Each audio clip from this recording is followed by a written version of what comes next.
The night had started like any other family gathering, laughter circling around the long dining table, plates filled with steaming rice and spicy stew, the clinking of glasses echoing against the tiled walls. But beneath the cheerful chatter, something simmered, something unspoken. My sister, Ngozi, always knew how to turn an evening into a battlefield. Her words were like sharpened knives, cold, precise, and deadly. And that night, as everyone raised their forks and tried to maintain the illusion of peace, she leaned forward, her eyes glinting with cruel amusement, and sneered across the table. "How does it feel being useless?" Her voice carried louder than she intended. The room fell silent. Forks stopped halfway to mouths, and all eyes turned to me. That was the night everything changed. Growing up in an African household, respect and reputation meant everything. My parents, once middle-class merchants, valued achievements the way others valued breath itself. My father would often say, "A family name is only as strong as the children who carry it." And in that sense, Ngozi was the shining star. She had graduated top of her class, secured a high-paying job in one of Lagos's most prestigious banks, and had recently bought a sleek car that gleamed like silver under the sun. To my parents, she was proof that their sacrifices were not in vain. Me? I was the opposite. After university, I struggled to find stable work. I had tried everything, internships that ended without pay, small teaching jobs that barely lasted, and even selling clothes at the roadside market. But nothing stuck. Life seemed to twist against me no matter how hard I tried. My father's words echoed often, "A man who cannot provide is not a man at all." So when Ngozi looked me straight in the eye and spat those words, "How does it feel being useless?" she wasn't just insulting me, she was tearing open years of silent wounds. I could see my mother shift uncomfortably in her chair, trying to force a smile to ease the tension. My father cleared his throat, his face darkening, but he said nothing. That was worse. His silence always meant agreement. My younger cousins giggled nervously, hiding behind their plates. Ngozi leaned back in her chair, clearly enjoying the discomfort she had brewed. I wanted to shout, to throw back every insult I had swallowed for years, but my throat tightened. Instead, I took a deep breath, forcing my voice to remain calm. And then, I asked her just one question. "Ngozi, tell me, when was the last time you truly felt happy?" Her smile faltered. The table grew even quieter. Ngozi stared at me as though I had spoken in another language. She laughed, a sharp, bitter laugh, but her eyes betrayed something else, something fragile. "What kind of stupid question is that?" she scoffed, but her fork clattered against her plate. I held her gaze. "Answer me." For the first time in years, she had no ready insult. Her eyes darted around the table, searching for support, but no one spoke. My mother's face softened, my father frowned but remained silent, and even my cousins stopped giggling. All of them were watching her now. Ngozi's hands trembled as she reached for her glass of wine. She gulped it down too quickly, her composure cracking like thin glass under pressure. I hadn't planned for this moment. The question had slipped out, raw and honest. But it had opened something, a door no one in my family dared touch. Because behind Ngozi's perfect image, behind the success and wealth, there was a shadow. I remembered nights from our childhood. Nights when I would wake up to find her staring at the ceiling, tears streaming silently down her face. She always wiped them quickly whenever she saw me. I remembered her endless hours of studying, the way she skipped meals, the way she fainted once from exhaustion but still forced herself to school the next day. Ngozi wasn't just brilliant. She was desperate. Desperate to prove herself, desperate to earn love that maybe she feared she could lose. And now, as I sat across from her at that dinner table, I saw the little girl again, the one who never stopped running, never stopped striving, terrified that if she slowed down, even for a second, she would be forgotten. My question had ripped the mask she wore so tightly. Her lips trembled. "Of course I'm happy," she whispered, almost to herself. But no one believed her. The silence in the room was deafening. My father finally cleared his throat. Ngozi, he said carefully, your brother only asked a question. If you are truly happy, then answer confidently. She glared at him, betrayal flashing across her face. My father had never once defended me, not in all these years. And yet, here he was, pushing her to answer. Her eyes watered, and she quickly dabbed them with a napkin. I am happy, she insisted, her voice breaking. But my mother spoke softly, child, happiness is not shouted. It is lived. And I have watched you long enough to know, you have not smiled in a long time. Ngozi pushed her chair back abruptly, the legs scraping harshly against the floor. She stormed away from the table, her heels clicking angrily across the tiles. Everyone stared after her. I sat frozen, my chest heavy. I hadn't meant to break her. I had only wanted to defend myself. But somehow, I had unearthed a secret wound deeper than my own shame. Later that night, when the guests had left and the house had quieted, I found her sitting outside on the porch, the moonlight casting her face in silver shadows. Her mascara had smeared, and her hands clutched her knees tightly. I approached cautiously. You didn't have to humiliate me in front of everyone, she snapped without looking at me. I sighed.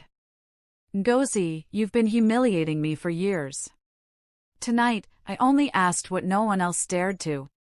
She turned to me then, her eyes red, and for the first time in a long while, she looked vulnerable. You think I'm happy because I have money? Because I wear fine clothes? Do you know what it feels like to wake up every day and wonder if you're only loved because of what you bring to the table? Do you know how exhausting it is to never be enough? Her voice cracked, and tears spilled down her cheeks. I had no words. I had thought her life was perfect, flawless. But now, I saw the truth, behind her success was a loneliness deeper than mine. That night changed the way I saw her. For years, I thought Ngozi was my enemy, the favored child who took everything while I had nothing. But as the crickets sang in the dark, I realized we were both prisoners, just in different cages. She was trapped by expectations. I was trapped by failure. And maybe, just maybe, we could free each other. The dinner table incident was only the beginning. My one question had cracked the mask my sister wore for the world, and beneath it lay a story darker than I had ever imagined. But as I would later discover, peeling away the mask came with a price, a dangerous price that neither of us was prepared to pay. Because sometimes, the truth doesn't set you free. Sometimes, it destroys everything. The house was unusually quiet the following morning. My mother busied herself in the kitchen, deliberately humming an old hymn to drown the silence. My father had already left for work without his usual booming reminder about responsibility and dignity. It was as though the entire family was holding its breath. Ngozi remained in her room. Her car sat untouched in the driveway, a rare sight that unsettled me. She was always the first out, polished and perfect, off to conquer another day in the corporate world. But now, her curtains stayed drawn, her door locked. By midday, I knocked softly. Ngozi, it's me. Can we talk? A long pause. Then her voice, hoarse, go away. I leaned my forehead against the door. I didn't mean to embarrass you. I needed you to know your words hurt. The door creaked open slightly, and she peered through with swollen eyes. Gone was the sharp-tongued sister who dominated every room. What I saw instead was a woman stripped bare of her armor. You think I enjoy tearing you down? She whispered. Every insult I throw at you, it's because I'm jealous. The confession struck me like a slap. Jealous? Of what? I had nothing. I was the failure, the one constantly reminded of his shortcomings. She stepped aside, letting me in. Her room was pristine, but the bed was unmade, a strange sight for someone as meticulous as her. Piles of unopened letters sat on her desk. I glanced at one and froze. It bore the red stamp of final notice. Bills. Overdue payments. Ngozi, I murmured, holding up the envelope, You're in debt? Her shoulders slumped. She nodded, covering her face with her hands. The car, the apartment, the clothes, it's all a facade. I've been drowning for years. I borrowed just to keep up the image.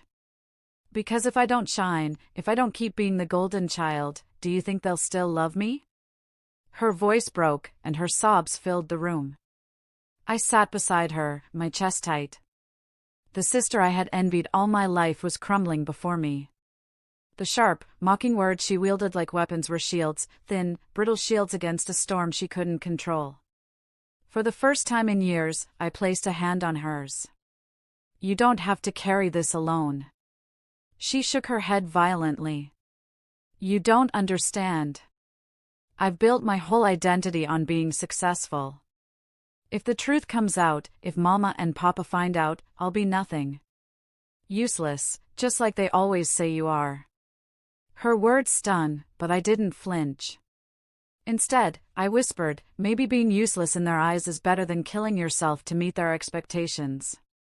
She froze. We sat in silence, the weight of our realities pressing down like stones. My so-called uselessness had spared me from the crushing burden she carried. And her supposed perfection had trapped her in a prison made of gold. At that moment, I realized the dinner incident wasn't just a sibling spat. It was the start of something bigger, something that could either destroy us, or finally free us both.